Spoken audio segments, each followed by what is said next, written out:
The falling jolt. You're drifting off, muscles going slack, breath slowing down, consciousness starting to blur at the edges. And then your whole body slams awake like something grabbed you.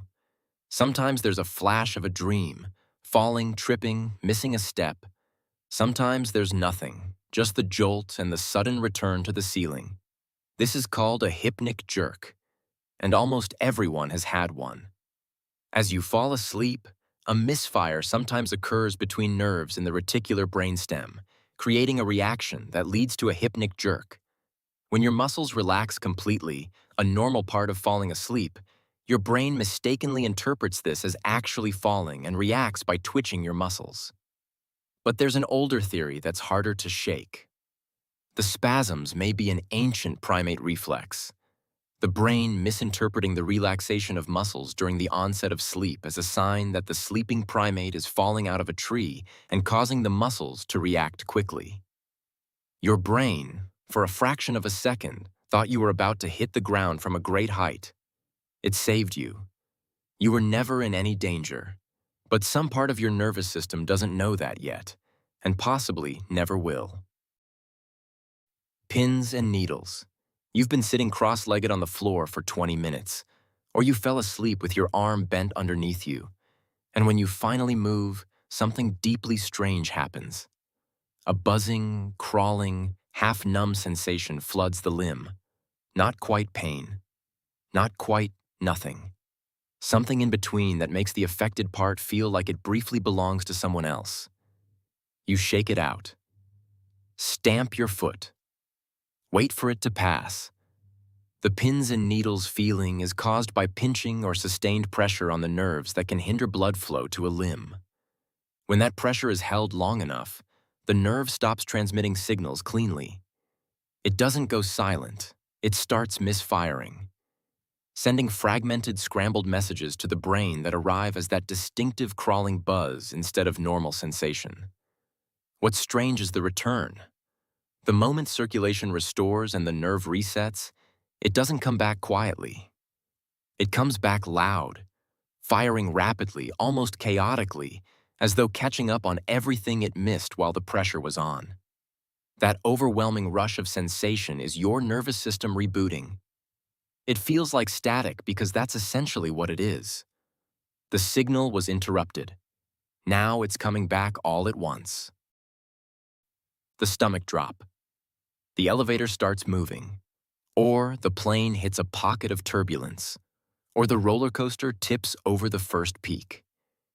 And your stomach does something that has absolutely nothing to do with your stomach. A lurching, falling, swooping sensation that arrives before your brain has had time to process what's happening and disappears just as quickly. It feels emotional. It isn't. Your body has a system for detecting motion and orientation, centered in the inner ear, that runs constantly in the background, cross-referencing what your eyes see with what your body feels. Under normal conditions, these two sources of information agree with each other. The stomach drop happens in the moment they don't.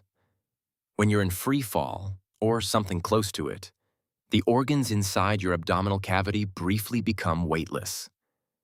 They shift slightly upward relative to where they normally sit. Your body has no prior experience that explains this sensation, so it flags it urgently.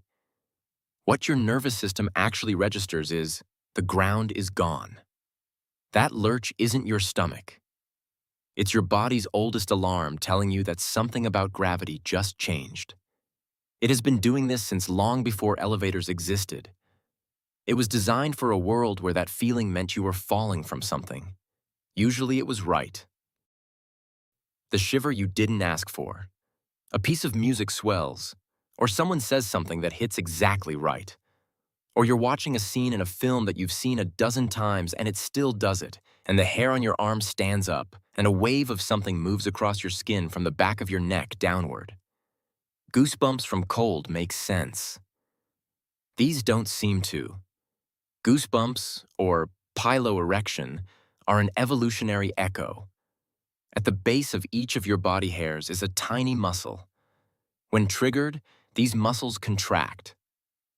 pulling the hair upright and creating those small raised bumps across the skin. In animals, this still serves a purpose. It makes them look larger when threatened. It adds insulation in the cold. In humans, the mechanism remains. A surge of adrenaline causes the tiny skin muscles at the base of each hair follicle to contract. But the raised hair is largely useless for us now. What hasn't changed is that your body uses the same system for emotional intensity as it does for physical threat. Awe, beauty, something deeply moving. These register as a kind of charge in the nervous system, and the charge produces the same response it always has. The fact that music can raise the hair on your arms is, in its own way, extraordinary. That reaction is millions of years old. The music activated something ancient. The hic. It arrives uninvited, usually at the worst possible moment, a quiet room, a phone call, mid-sentence. Your diaphragm spasms involuntarily, your vocal cords snap shut, and out comes a sound you have no control over whatsoever. Then it happens again, and again, for no discernible reason. Hiccups are almost like a domino effect. The diaphragm experiences a sudden involuntary contraction which causes the vocal cords to close, creating that sharp yelping sound.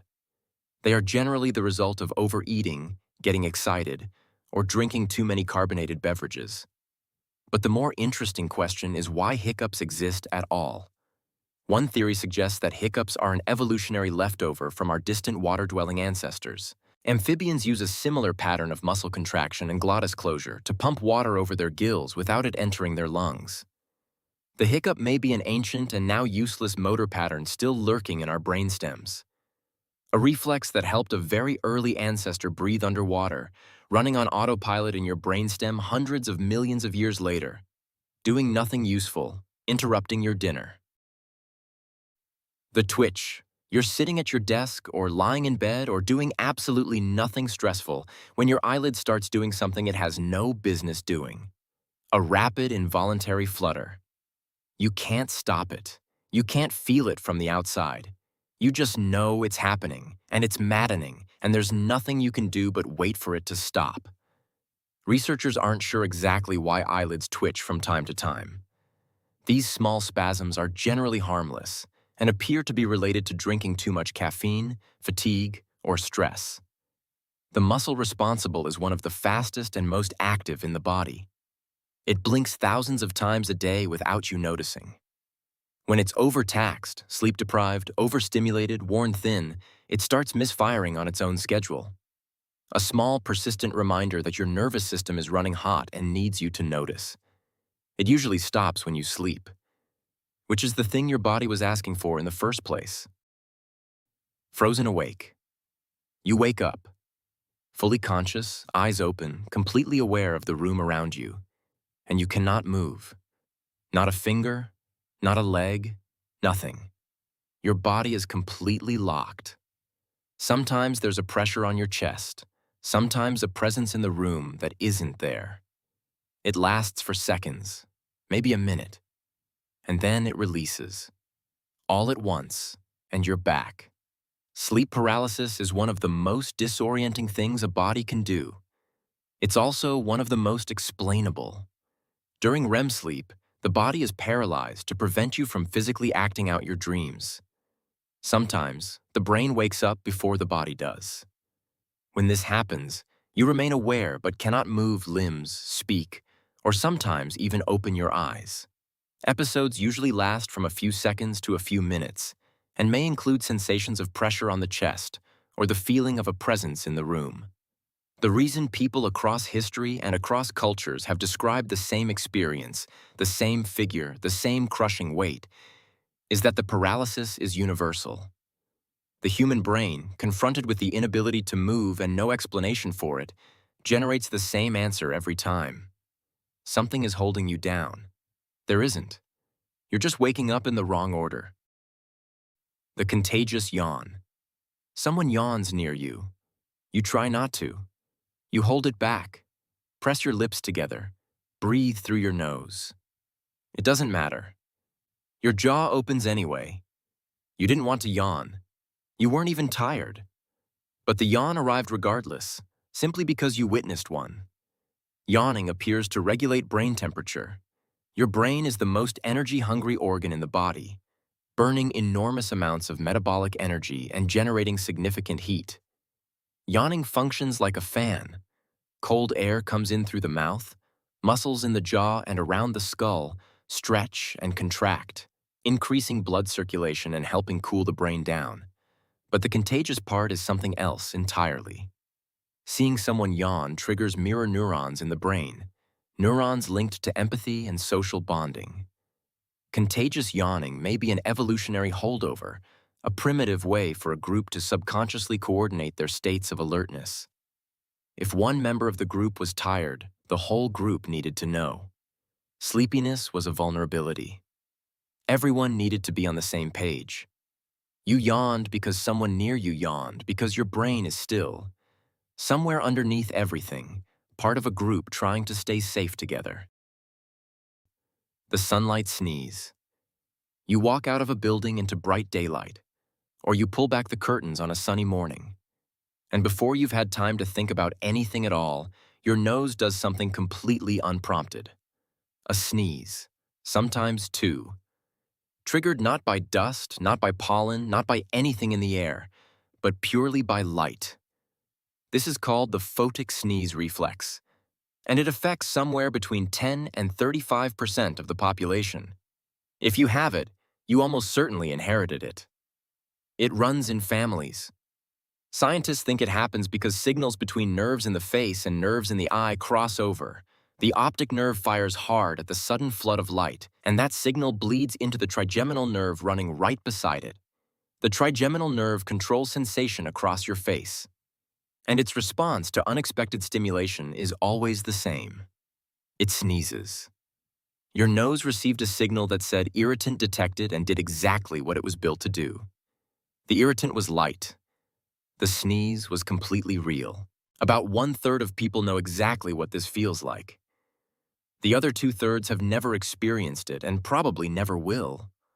Both groups have been walking into the same sunlight this whole time, having entirely different reactions to it and mostly never knowing the difference. None of these are malfunctions. Not really. They're old code running on new hardware. Reflexes built for environments that no longer exist, signals from a nervous system that evolved long before the world you're actually living in. Your body is not broken. It's ancient. It's doing what it has always done, responding, protecting, coordinating, trying to keep you alive using tools it was given a very long time ago.